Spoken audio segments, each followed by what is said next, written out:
Assalamu alaikum. A Gentleman in Moscow by Amo Taus. This story is set in the aftermath of the Russian Revolution.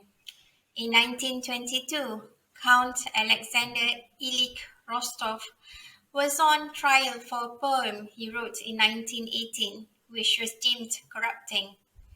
For that crime, he was sentenced to indefinite house arrest. The Count accepted the sentence and carried himself with dignity, as expected of a man of his standing. At the time of the trial, the Count had been residing in a suite at the Metropole Hotel for 4 years. He was instructed to return to the Metropole for his sentence, but instead of the luxurious suite, he was moved to a small room in the attic. If he left the Metropole, he would be shot on sight. House arrest seems like a sentence worse than a life in prison, to be free but confined within a building.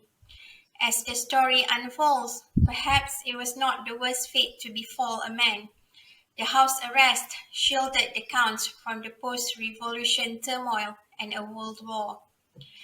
Mishka, the Count's best friend, was sentenced to 8 years of hard labor. Upon his release, he went to see the Count. "Who would have imagined," said Mishka, "when you were sentenced to life in the Metropole all those years ago, that you had just become the luckiest man in all of Russia?" Shortly after his sentence began, the Count was befriended by Nina Kulikova, a 9-year-old girl who was also residing at the hotel. Nina was a spirited and adventurous girl who insisted the Count joined her on her little adventures and showed him every nook and cranny of the hotel, a knowledge that many years later would prove to be very useful.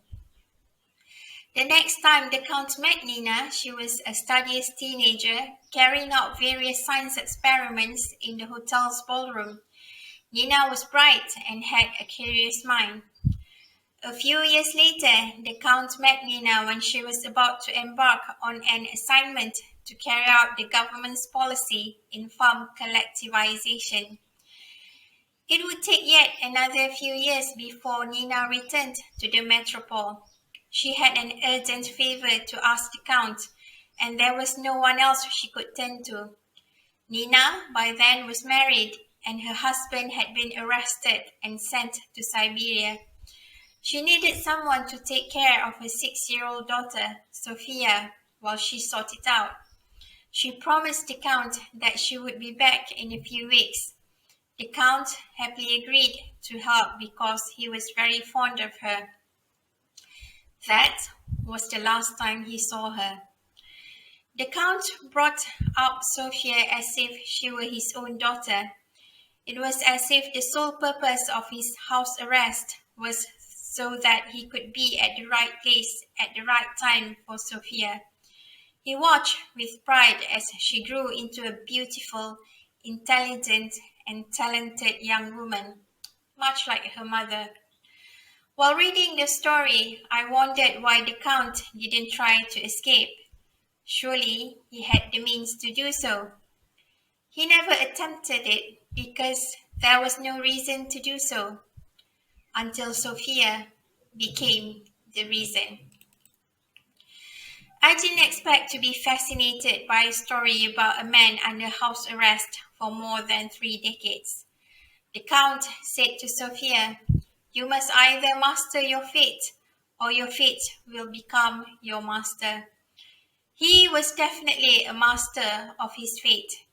Instead of becoming bitter about his life, he adapted and made the best of his situation so that he can serve others. I didn't expect to love this story, but I did. I hope you love it too. More information about this book is in the description. If you've read it, please leave a comment and let me know what you think.